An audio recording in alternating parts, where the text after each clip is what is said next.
HR issues can kill you. One complaint against your company can turn your world upside down.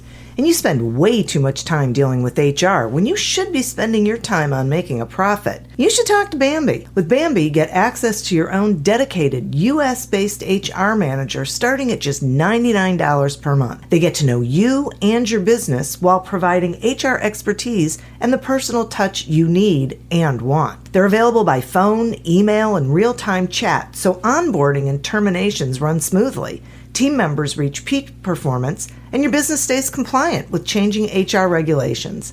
And with Bambi's HR Autopilot, you'll automate important HR practices like setting policies, training, and feedback. HR managers can easily cost $80,000 a year, but Bambi starts at $99 per month.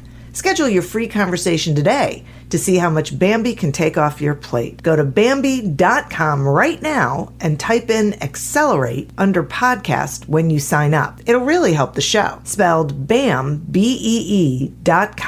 Bambi.com. Type in Accelerate. Somewhere out there, there's a man on a park bench eating his 500th PB&J. He has no idea Papa John's has new Papadillas that are way better than a boring sandwich. With Papa John's best meats, cheeses, and veggies hand-folded into a crispy flatbread crust. Someone better tell that man. Get a new Papadilla in 1 of 4 flavors for just $6. Better ingredients, better pizza, better than a sandwich. Papa John's. Not valid with discounts, fees, and taxes. Extra prices may vary.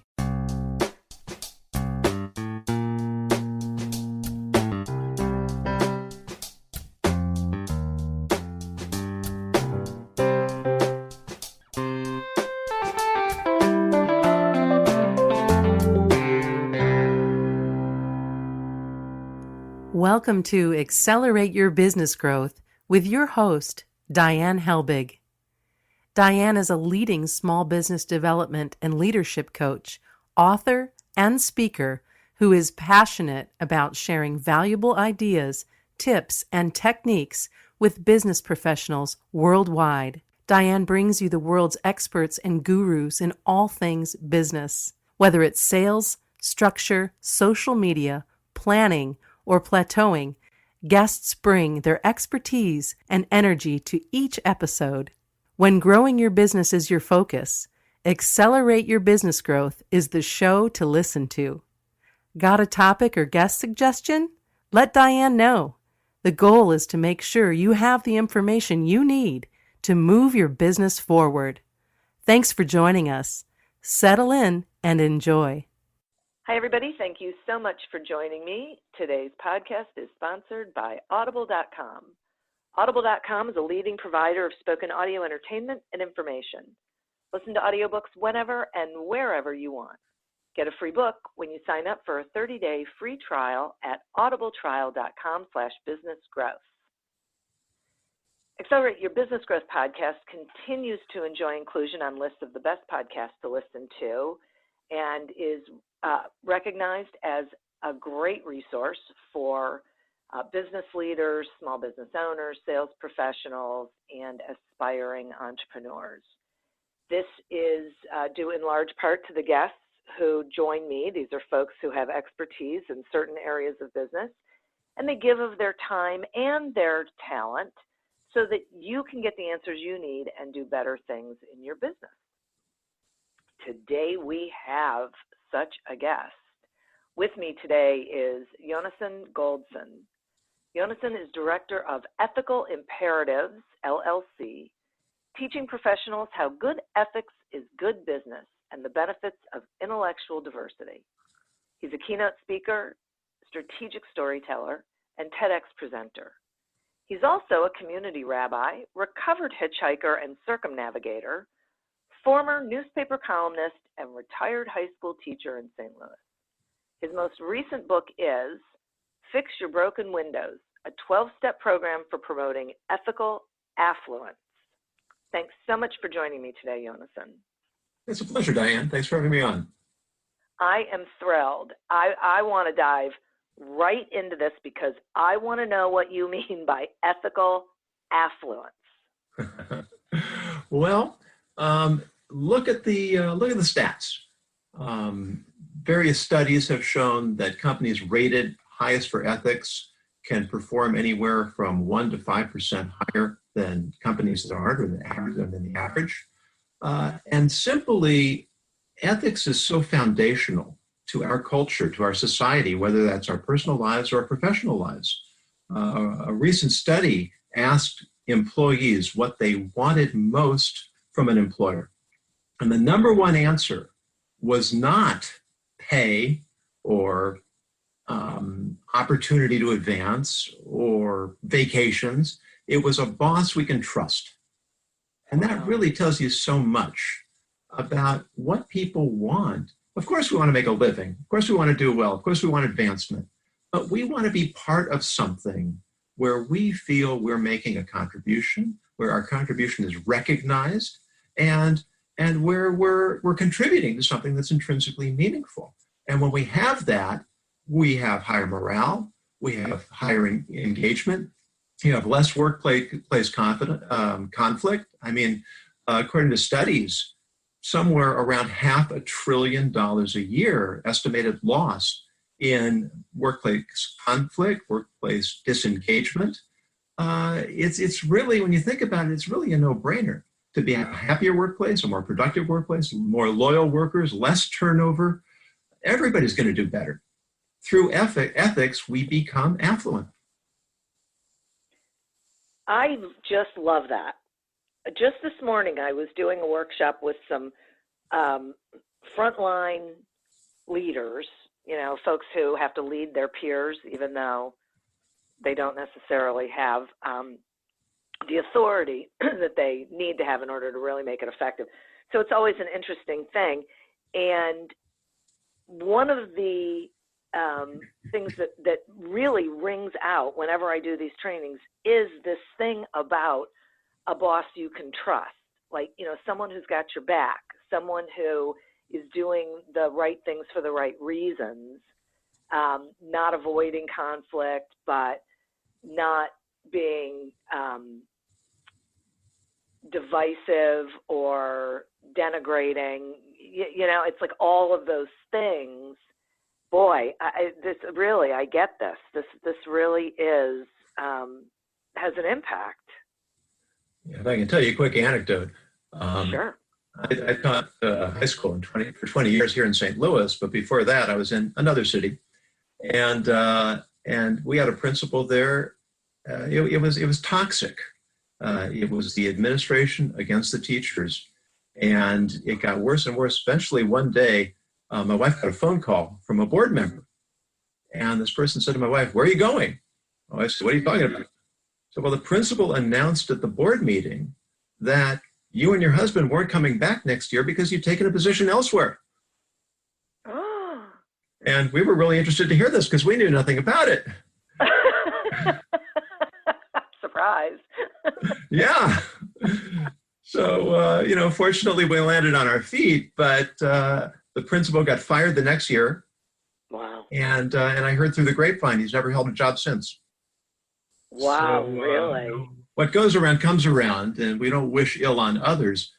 But you know, when you have an environment, when you have people who have your back, as you said, you have their back. Everybody's watching out for everybody else, and everybody is, you know, everybody is doing well. Yeah. I can really see that, and the opposite is so true.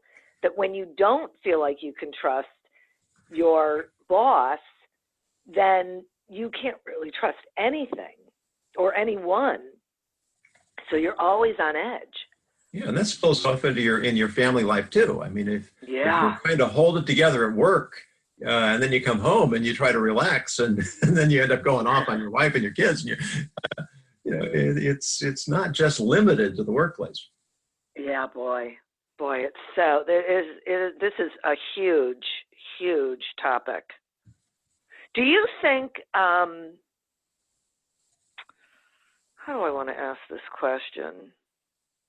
It feels like we are living in a time right now where this is a challenging subject, where it seems like, this is what I was trying to figure out the other day. Do you think it's true that more and more people are not behaving ethically, or has it probably always been like this, but with, social media and technology and awareness and all of that, we just see more of it? Well, that's definitely the case, and there certainly have been plenty of scandals. I think one of the things that has disappeared largely from our society is a sense of shame. Yeah. There was a time when people, they might be unethical, they might be immoral, but they tried to keep it hidden. And, part of it is you can't keep anything hidden anymore. It just is. No. People who think you can, have a rude awakening. But also, the more you see of unethical behavior, the more that becomes the norm. The easier it is to say, well, nobody else is playing by the rules. Why should I? Yeah. And that's part of the corrosion to our society. Yeah. I feel this so strongly. It's so weird to me because it's not how I was raised. And I feel like we're really losing this doing right because it's right, having integrity and living by a code, a standard, because it's what's best for you as an individual, instead of this weird world that we're living in where people can cheat, they can do all sorts of things, and they not only can keep their job, oftentimes they get a better job. Right. Oh. And that leads into a sound bite I like to use, that compliance is often the enemy of ethics, because it's fine to start off with a certain legislative code, but when you try to legislate ethics, you run into a contradiction. Ethics, by definition, governs the gray area between what's legal and what's illegal. When you try to legislate anything, you're automatically going to create loopholes. It's inevitable. And so the only way any system of laws or rules can operate is if there's a general attitude, a mindset of respect, not only for the letter of the law, but for the intent behind the law. And so if a person could say, I didn't technically break any laws, that might be true, but that certainly is not ethics. And it undermines the whole idea of an ethical way of thinking. The ethical attitude is what you said, right? That sense of self-respect that I am living up to my own standard and the standard that everybody else can live with. Well, that's really interesting. So people are convincing themselves that they're okay because they're being compliant with the letter of the law, but they're missing out. I mean, really, in your terms, and I guess in mine, they're really sort of missing the boat because that doesn't mean they're being ethical. Exactly. Wow. There was an example I used once. The U.S. government was trying to get Americans to start using these $1 coins. The Americans, for some reason, we just don't like these things. They're very popular in Britain, the £1 coins, but Americans don't like them. And so the government had an incentive program. You could go online, you could order a roll of coins, 40 coins for $40, and they would ship them to you postage free. So then you get these coins into circulation. So what did people do? Smart people, right? They ordered a lot of coins on their credit cards.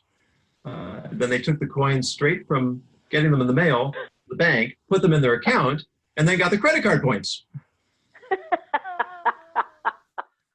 Brilliant. One guy bragged online. He got enough points to go to Tahiti on coins from the government. So who's paying for that? Yeah. The government. Who's the government? We are. We are. I don't want my taxes paying for this guy's trip to Tahiti. And No doubt. They couldn't prosecute anybody because they weren't breaking any laws. Right. But clearly, it wasn't ethical. It wasn't in the spirit of the deal. It was a manipulation.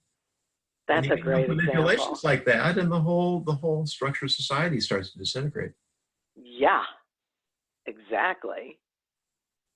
Okay. And if you're in a business where everybody's trying to cut corners and work between the lines, you're not going to have a vibrant, healthy society. Work system. Okay, and I want to go down that road because I think some business owners, and actually I worked for one, so I know there's at least one out there, sort of choose between, they think they have to choose between ethics and profit. So they'll do that cutting corners that you just said, and they'll make decisions that are not in the client's best interest because they think it's in their best interest in their pocketbook.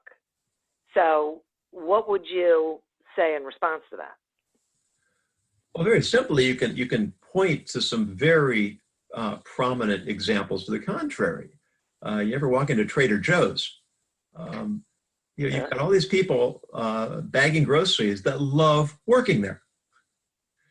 What's so compelling about bagging groceries? It's just a great environment. They've got good benefits. They've got fair pay. It's a wonderful work environment, and they're thriving. Zappos shoes. Have you heard the stories about them? They have an incredible culture where people just love to work for them. And stories about some employee who drove to a woman's house because she had a complaint about the shoes she bought, and she wasn't able to get out of the house, so this employee took it upon himself. And that's another important point, that sense of trust and empowerment. How many employees would say, well, I don't have the authority to do anything about that? Then you end up with United Airlines dragging the doctor off the plane and losing $1 billion in stock value because some gate agent didn't have the authority to offer a few $100 to solve a mistake that they made. Yeah. If you fly Southwest, which we do a lot where I live, they're having some mechanical problems now. I don't know if that's their fault, but the first thing you notice your first time on Southwest is the cabin attendant, the flight attendant who's making the announcements is funny. Yeah. It's such a humor. They're lightening things up. It's not that dry, dreary, monotonous thing we have all heard and stopped listening to.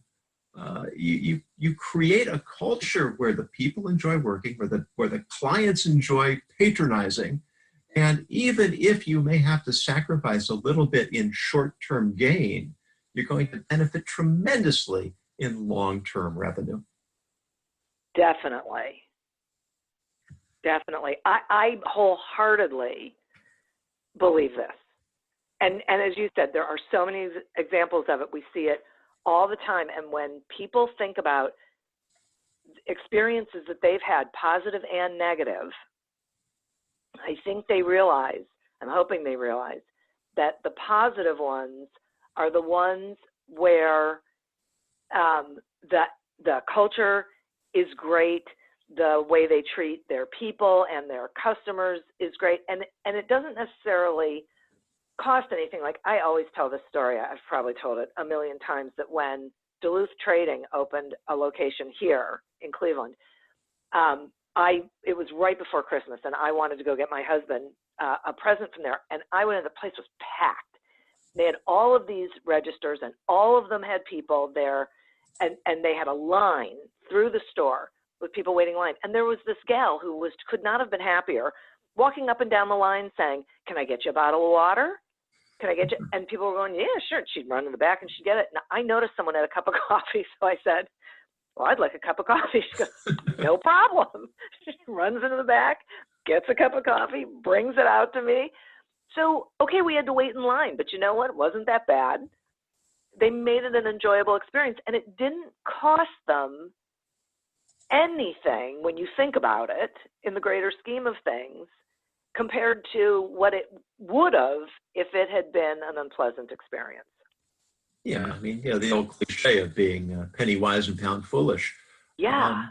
It takes such a little investment. And in terms of a workplace culture, there's so many little things. This is really what the title of my book, Fix Your Broken Windows, is about. Because if you remember the study that led to the New York City policy of cleaning up communities. Subway cars. Broken Yeah. windows. Yeah. Yeah. Tow away the cars, paint over the graffiti. And the same thing goes on in the workplace. If nobody's smiling, if nobody says hello, if everybody's looking over their shoulder because they're worried somebody's going to notice them doing something, then you just keep your head down, hunker down, don't get noticed, and don't work very hard.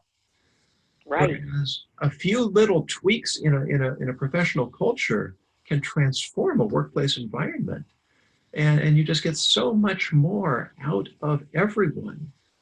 It's a win-win. And that's what's so great about it. I really appreciate you saying a few little tweaks, because it is not a monumental change. It's making, it's like a shift in mindset, because then your interactions change, the communication that you have changes, and there's a domino effect that happens with that. Yeah, absolutely. I like to use biblical references to make some of these points. King Solomon says, "One who tears a gap in a fence will be bitten by a snake." So if you ask somebody, are you more protected with a fence with a small hole in it, or with no fence at all? So intuitively we'd say, well, you're better off with 99% of a fence. Yeah. That's not necessarily true, because then you have a false sense of security. The person with no fence knows that he needs to pay attention to what's going on all around. The person who's 99% secure, really isn't 99% secure, because one snake gets in, and what happened to his 99%? The statistics don't matter. So if we keep our eye on the little things, we can recognize how little changes or little problems can avalanche quickly into big problems. And little corrections can turn the course of a whole business or whole company. Yes. That is exactly right. I love that example. That's so interesting. And you, I know you say that like a lot of the answers to problems that we have now can be found in those old ancient teachings. Are there others that you think are relevant to where we are? Yeah, absolutely. There's, King Solomon also says, go sluggard. We don't use the word sluggard much anymore. A lazy person, go and learn from the ant. So a couple of years ago, I read a study. They found that ants, when they travel in colonies, large groups, that when the traffic gets busier, when they hit rush hour, so to speak, they actually move faster and more efficiently. And they wondered why ants are so good at dealing with rush hour and human beings are so bad at it. So they came up with a few hypotheses. They said, first of all, ants have no egos. When you're driving along and there's a little opening and some guy cuts in front of you, right? Human nature is, oh, that guy, he beat me out. Yeah. So what? Yeah. I lost 1 car length. I'm going to get there 5 seconds later, right? But we're fuming, which now makes us try to do things we shouldn't do and create dangerous situations, and that slows things down. The other thing is ants don't mind bumping into each other. I don't know if this is very practical on the highway, but in terms of interacting with people, we bump into each other. Let's say figuratively speaking. You step on, you interrupt somebody without thinking about it. Little faux pas that aren't evilly intentioned. It's just human beings. So the ants don't mind getting bumped into if we'd be a little less offended by every perceived insult. I mean, with political correctness, this is getting to catastrophic levels. It's not just people being insensitive; it's people perceiving insensitivity where there may never have even been any. How you can have a functioning workplace, and finally, the third thing they noticed is that ants, when things get busy, ants become hyper-focused. So when we hit rush hour, we start thinking about, oh my gosh, how am I get home? Is there another way I can go? Well, what's going to be? How long is this going to take? Our mind is everywhere except on the road. Whereas when tension builds for the ants, they become very, very focused and pay much more attention to how they're moving so they can move more efficiently. So just by looking in the natural world, we can learn lessons that will teach us about day-to-day life with our fellow human beings. I love that. Thank you so much for sharing that. Now I feel like I have to really go understand ants because, boy, I mean, what great lessons. I had no idea. And those are really valuable points for, not only people as individuals, but absolutely for being in the business environment. Sure. And not being so sensitive to, and it is perceived slights. It's absolutely, and that feels like then that's being too self-focused. Yeah, I mean, we certainly have to be conscious and aware and sensitive of other people. That's essential to an ethical culture as well. But also start by giving people the benefit of the doubt. And until you have really good reason to believe that someone is intentionally being hurtful or intentionally being dishonest, presume positive intent. Give people a chance. And don't get hung up on little things because there's so many little things and so many of them are really innocent. Yep. Boy, that's great. I have all of these conversations like buzzing around in my head that I've had recently with people where I think that's exactly what they were doing.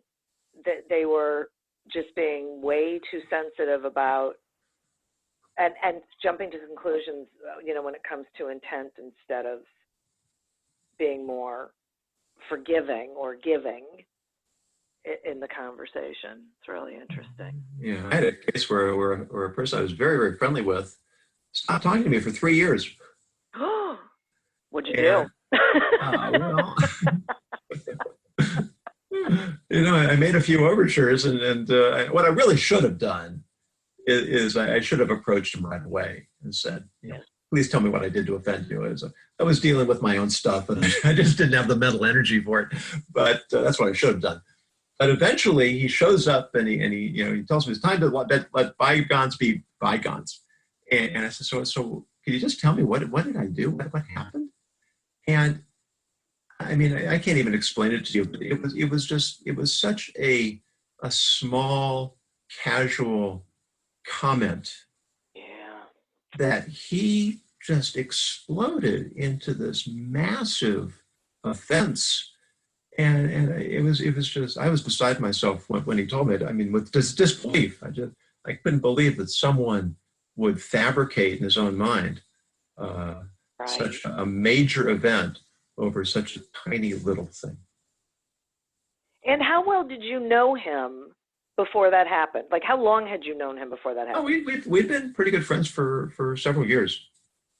So for me, there's like an added fascination with that we can know someone, we can think we know someone, we can engage, and then something happens, and instead of saying to ourselves, okay, wait a minute, I know him, something's off, or, I should ask the question or whatever, we instantly go to the worst possible thing, even though that's not even in keeping with the person we think we know. Oh, yeah, absolutely. And one of the most fundamental teachings in Judaism is to give the benefit of the doubt.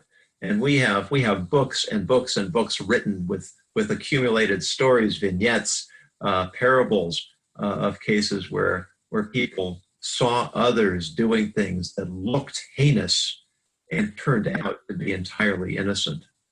Yeah. And either because people did jump to the wrong conclusion, or sometimes people didn't jump to the wrong conclusion, went and investigated and found out, okay, this is not something to blow up the world over. Right. It's communication. It's communication. Yes, exactly. We don't bother to find out. I mean, how much of the political discourse is all this innuendo and superficiality, rather than actually trying to penetrate to the heart of what issues are about. And in the business place, it's the same thing. Yeah, it's so true. It's so true. When I was doing that training this morning, one of the people kept saying, I don't know why he does that. I don't know why he does that. I said, right, that is true. You don't know why. So that's what you need to find out. Very good. Because once you know why, then you can have a further conversation about, okay, so here's what can we do about it? But as long as you don't know, you can't get a resolution. Right. Yeah. And also, sometimes we make mistakes. I mean, sometimes we do things that we really shouldn't have done. And if someone calls us on them in a civil way, then we have the opportunity to say, you're right. That's on me. I blew it. What can I do to make it better? Exactly. Thank you for telling me. I'll be aware of that so I won't do it again. And instead of going to war. That is for sure. And that's interesting too, because in the workplace, there's this whole aversion to difficult conversations. And what I always say to people is there is no reason for a difficult conversation. There are times when you are going to have to talk to somebody about something they did wrong. First of all, they probably want to know if they're doing something wrong. Second of all, it doesn't have to be unpleasant. You're trying to help them. That's a mindset. You know, that's a preconceived belief that this is not going to go well. So back it up. You can preempt the whole thing. You can say, over time, we're going to be having conversations about how it's going. And during some of those conversations, we'll have to talk about, we might have to talk about things that aren't going as well as they could. So, yeah.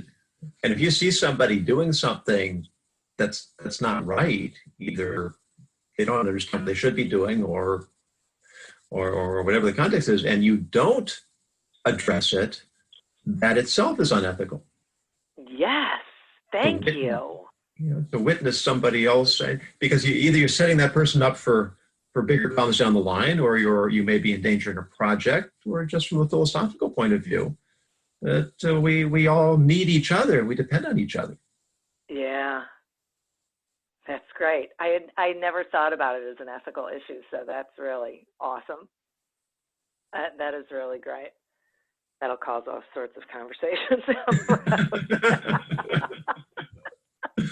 I have to take a quick sponsor break, and then I want to continue the conversation. Sure. Accelerate Your Business Growth podcast is happy to be sponsored by Audible.com. Audible.com is a leading provider of spoken digital audio entertainment and information. They have over 150,000 titles to choose from, and you can listen to them on any device, including whatever you're hearing us on right now. And if you sign up at our link, which is audibletrial.com/businessgrowth, you get one free audiobook and a 1-month trial of the service. Some examples of books you can listen to on audible.com are The Power of Positive Coaching by Lee Kalan and Leading Loyalty by Lena Renee. So visit audibletrial.com/businessgrowth, explore the books that are of interest to you, and receive one free audiobook when you sign up for the trial. Today we're speaking with Yonason Goldson about the secrets of ethical affluence. So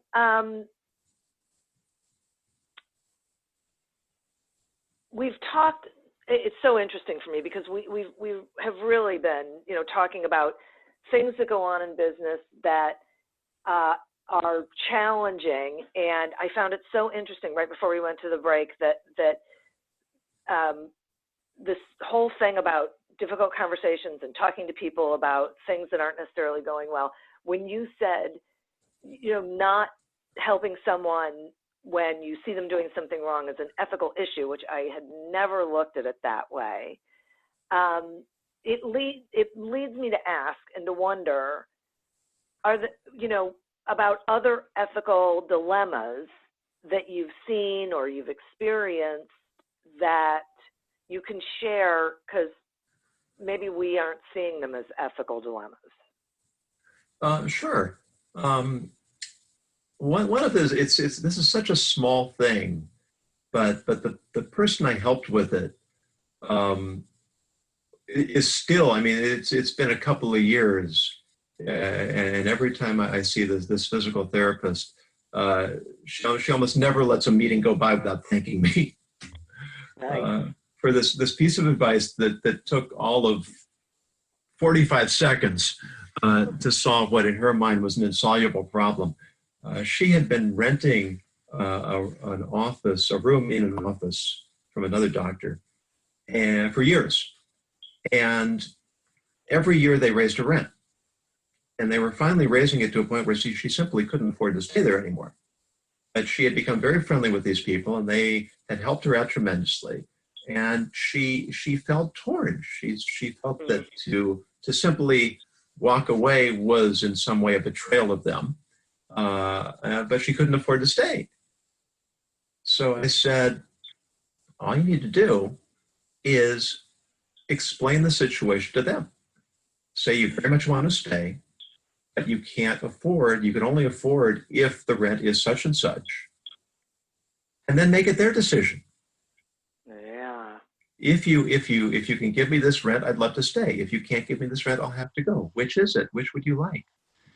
And by putting the decision, this is a great thing to do in so many different contexts, to try and find two options, either of which is acceptable to you, and then empowering the other person to make the choice. Because then there's no room for ill will. I gave you two choices. I'm happy with either one. Right. Go right ahead. Well, they told her, we can't give it to you for that little. She found a place that was much less. And she says that a couple of years later, they still haven't rented out that room. Ooh, really? So they lost 2 years' rent. Wow. What's that problem? That's right. It's not. So why do I say that's ethical? Because you're finding a way to resolve a conflict by eliminating the conflict. Everybody can have what they choose to take. Everybody can make their own decisions, and you avoid so much of the tension and the ill will that can sometimes come out of these negotiations. Wow. That's so great. I thought you were going to say it was ethical because she told them the truth. She was honest and upfront with them. That's part of it. Yeah, absolutely. Yeah, I mean, you could have said my mother's dying and I can't. Yeah, I just can't do it. Yeah. Usually you can find a way to avoid those types of things. Yeah. Wow. If you That's want to hear, really. Yeah, I'd like to hear another one. Do you have another one? Yeah, this is a little bit humorous. My wife and I taught high school in Budapest, Hungary for a year. Wow. And you might imagine that was a bit of an experience. And there was just something about the culture of the Hungarian school system that was quite a bit different from anything we were used to. Every student carried a little booklet.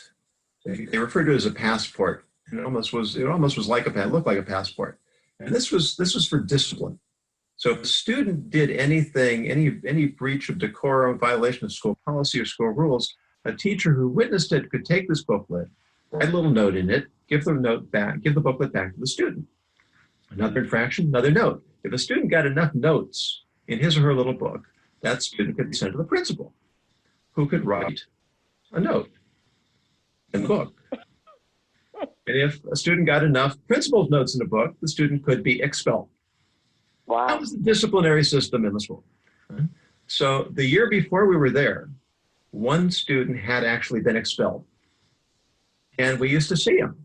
He would come into the teacher's workroom, and the teachers that he would have had he not been expelled, were required to tutor him in their spare time so that he could pass the classes that he would have been taking if he would have been in the school, so he could graduate with his class. You're kidding. I couldn't make this up. Yeah. So you can imagine what discipline was like in the school. It was absolute pandemonium. It was just chaos.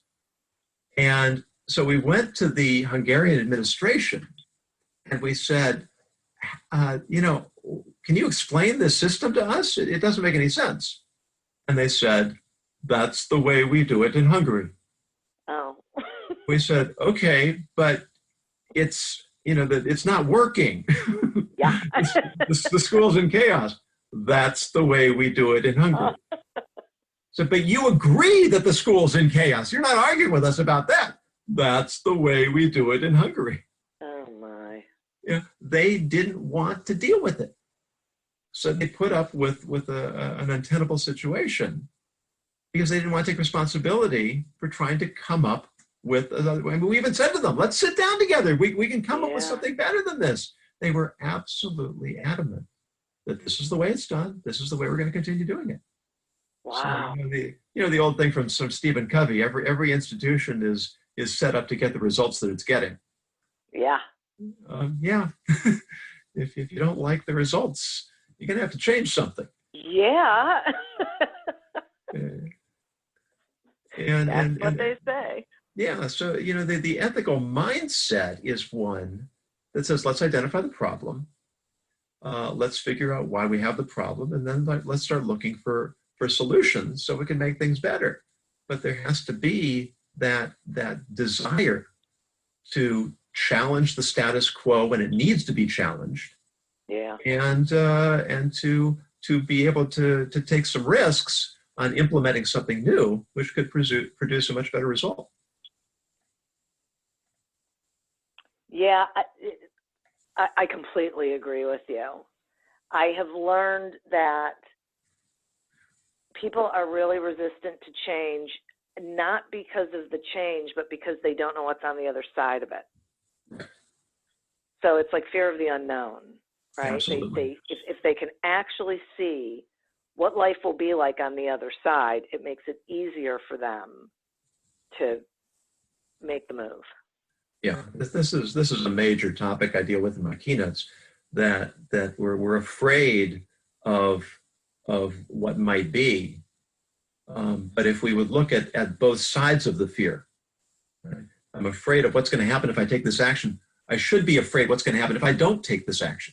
Yeah. Because then we can start to sort of reach an equilibrium. Okay, now I've got two kinds of fear, and I can balance one against the other. And restore a certain amount of objectivity. Right. Yeah, that's big. Okay, so a minute ago when you were talking about this Hungarian school system, one of the things I thought I heard you say was, first we have to agree there's a problem, and then that, fixing it, and then we can talk about how to make that happen. But what happens if people have a disagreement over what's ethical? Yeah, that's a challenge that we have, particularly in our generation. I think there used to be much more common ground when it came to fundamental morals and basic ethics. And the harder you have to work to get everybody on board with what's ethical, the more trouble you're going to have with forging an ethical society and addressing these kinds of problems. One of the approaches that I like to suggest is that we start with ourselves, we look at ourselves, and we extend our view, or we expand our view to the universal. So if I'm contemplating a certain course of action, either action or inaction, or there's a certain thing that I want to do because it seems to be in my own best interest. If I ask myself, what if everyone did what I'm about to do? What would it look like? As someone who goes to prayer service 3 times a day, I have very little tolerance for people who come and socialize rather than engaging in the service. And what I want to tell them is, what would it be like here if everybody were doing what you're doing? We wouldn't have a prayer service, we'd have a cocktail party. And if you want to go to a cocktail party, there are places you can go. You don't have to be here. Right? So in a work environment, if everybody's cutting corners, how long does it take before there's no fabric left? If everybody's looking to get away with as little work as possible, if everybody's on Facebook and online shopping, if everybody's leaving their unwashed coffee mugs in the lunchroom sink, I mean, there's so many examples, many of which are little things, but like we said before, little things turn into really big things. Exactly, good or bad, right? Exactly. Yeah. Wow. I love that. As you were talking about that, it was reminding me of one of the things that I speak on is sales and networking. And what I've been saying to people when I give a speech is, okay, if everyone went to an event trying to sell their product or service to everyone there, would you go back a second time? There you go. And right? And they all go, no. It's like, right, you wouldn't. So let's not do it. And it's that same sort of, if everyone was doing what you are doing, and it's ridiculous. It's just, yeah. No kidding. And it's still a hard sell. Yeah, Right? I know. No pun intended, but that's the right. point. Yeah. It's I'm crazy. looking at me and what's in it for me and what's my short-term gain, instead of looking at myself as a member of a larger community. And it's nicer. It's beneficial to live in a community of quality people than to live in a community of predators. Yes, exactly. So you don't have to be altruistic about it. It's, a high tide raises all boats. Right. Right. Exactly. I know. See, that's I try and help them see how in their own self-interest, it's a bad idea to behave this way. Right. That they're not going to get what they're going for, right? Because I agree with you. People are always they're making decisions because they think it's what's best for them, and they're shooting themselves in the foot every Exactly. time. That's why I coined the phrase ethical affluence, because to try to sell the value of ethics is something that will in fact lead to more success and to a better quality of life. Yeah, boy. I really see this. This is really, I'm loving this conversation. So, can you, or how did I want to ask this question? I'm wondering, I know you have taken an unusual path to get where you are. And so what I'm wondering is there like a lesson in particular that stands out from you from your earlier experiences? Well, I graduated from the University of California with a degree in English. And I loved the study of English, but I ended up graduating rather unprepared for life. I never did manage to figure out what I wanted to do with my English degree. And beyond that, I grew up a very comfortable middle-class existence. We weren't rich, but we never really wanted for anything. And life was just very comfortable all the way along. And I realized that I wasn't really prepared psychologically or emotionally for going out into the world. And so I came up with a rather unorthodox solution. I put on a backpack and started hitchhiking across the United States. This was not a solution that my parents were particularly thrilled with. That was the thought that was just running through my head. I can almost picture you on the side of a road in the middle of the desert. Yeah, well, that's just about it. This was the early 80s, so it wasn't as dangerous as it would be now, but it was past the time when it was something that was commonly done. It didn't see too many people on the road. And it's not something I would recommend to any of your listeners or their children. But what it did for me, and of course, this is being a cliche, but cliches are frequently true, is it really shook me out of my comfort zone. it just I put myself in a situation that was utterly unpredictable. And it also put me in a situation where I had to accept and depend upon the kindness of strangers, if we could put it that way. And when I got into a car, I realized that how do I pay for my ride? Right?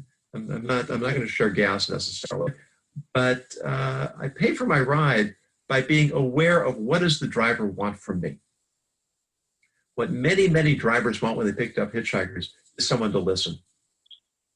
And people would tell me, they would tell me that, what I'm telling you, my wife doesn't know this, my best friend doesn't know this.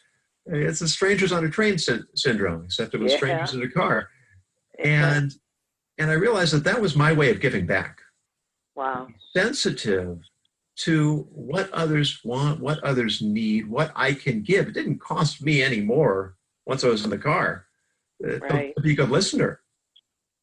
These people, they really weren't talking to me. They were talking to themselves. They just needed me to be there to make them feel comfortable. And it was a lesson that really stood by me for the rest of my life. That they say that the same letters that make up the word listen make up the word silent. Yeah. And if we would listen more and talk less, we would understand the impact that we can have on the people around us, the workplace, our families, the society that we live in. There's so much noise. I mean, the talk radio and the political. You can't really call it political debate. It's just political yelling. And when you want to solve problems in a business situation, there has to be that respect, that civility, and that willingness to take a chance by offering an unconventional idea, and the willingness to listen to it and entertain it. Yes. Because that's how you generate ideas. That's how you generate trust. That's how you generate creativity, and that's all part of the formula for success. Yeah, that is terrific. That so resonates with me. I completely agree with that, and I think there isn't enough of that, which is unfortunate because it sounds easy. It sometimes makes me wonder why more people just don't try it. It's like, I don't know, they don't believe that it works or something. There's ego, like we talked about before. Yeah. There's risk aversion, and often there's just a lack of that trust. People don't want to get shot down. Yeah. One of the biggest problems we have in society today is groupthink. In the workplace, we have to deal with people we're working with, and outside of that, we cluster with people who have the same political values, same social values, same religious values, and then our conversations are just echo chambers where everybody's saying the same thing. And when you look at some of the most catastrophic failures in history, the French Maginot Line that was supposed to protect the France from Germany, so the Germans went around it.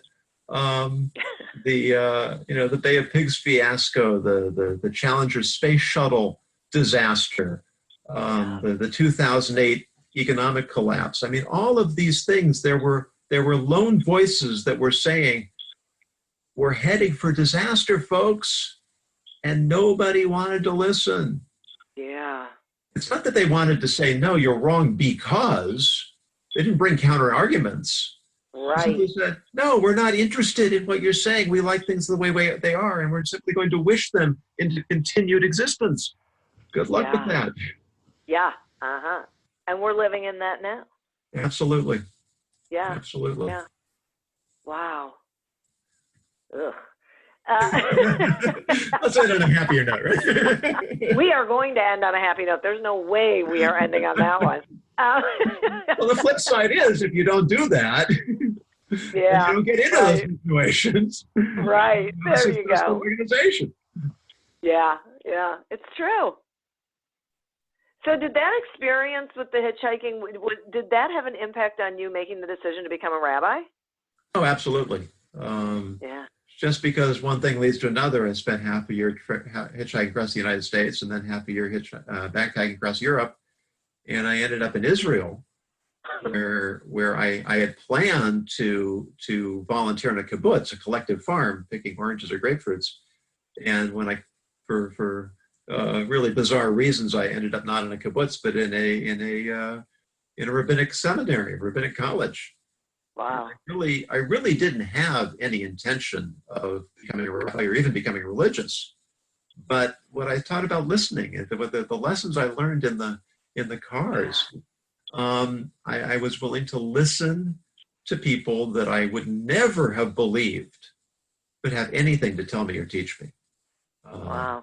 I was 180 degrees almost away from what I saw in them. But just by being willing to listen, I discovered, hey, these people have something to say, and I better give it a little bit of consideration before I walk away from it. And I ended up staying for 9 years in Israel. Wow. Studying. Met my wife there, had our first 2 children there. And what I discovered was a vibrant culture of ideas and debate and discourse and a whole intellectual and moral discipline that I now try and distill down into my talks on ethics and apply to the professional and personal world. That is awesome. That's so interesting. Listen, life takes us places we never imagined we would go. Yeah, well, it is. That is for sure.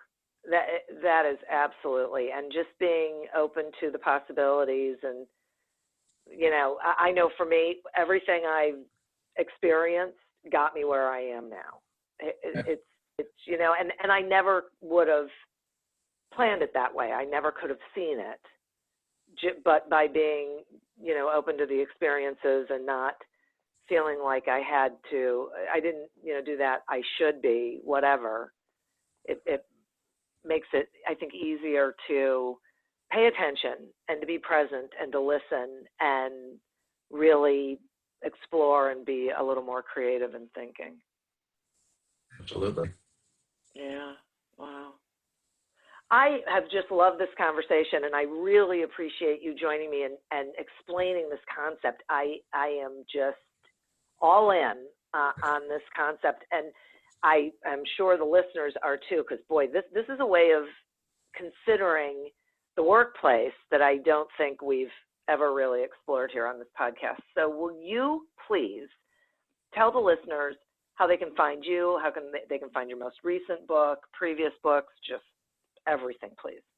Yeah, well, the simplest way is to go to my website, which is my name, which is sometimes a little hard to spell, Yonason Goldson, YONASON GOLDSON.com. And if that's too complicated, it's also my business, which is Ethical Imperatives. And there you'll find links to my articles, my videos, my books, my podcasts, and contact information. Because I really, I retired from teaching just a couple of years ago. And it's really my mission now to try to bring the benefits of an ethical culture to the professional world.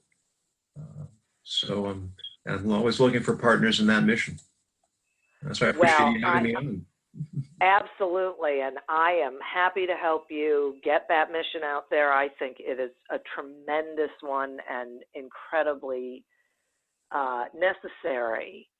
At this point, I think it probably always has been. I guess I feel like even more so now. So really excited to be sharing this with people. And so, again, thank you. And listeners, thank you. Boy, this has been worth the price of admission, I would say. Just incredible, valuable information. Listen to it a couple of times. Really think about what you've heard here, because it can make a huge difference in your business and in your life. I would also like to thank our sponsor. If you would like a free trial of audible.com as well as a free audiobook, go to audibletrial.com/businessgrowth to sign up. As always, continue to prosper and be curious. And until we meet again on another episode of Accelerate Your Business Growth, goodbye and good day. This message is sponsored by Amazon. I want to get back to kissing the cheeks of my grandbabies, making Sunday dinner with a house full of family and lots of laughs. COVID-19 has changed how we live and how we feel, but now there are vaccines. It's okay to have questions. Now get the facts. Visit getvaccineanswers.org so you can make an informed decision about COVID-19 vaccines. It's up to you. Brought to you by the Ad Council. The world's best-known investor and Wall Street expert Warren Buffett once said, "Wall Street is the only place that people ride to in a Rolls-Royce to get advice from those who take the subway." Mr. Buffett's quote is remarkably accurate, but how many people would rather receive advice from him than someone simply guessing? Welcome to Buy, Hold, Sell, your single source for Wall Street knowledge and profitable guidance. Please join me, Todd Schoenberger, and fellow trader Tobin Smith, as well as host Veronica Dudo, for a podcast known to move the needle for investors. Tobin and I are seasoned Wall Street executives with deep investment experience, and we are prepared to share our advice to those who choose to listen. Download Buy, Hold, Sell today on the Evergreen Podcast Network or your favorite podcast channel.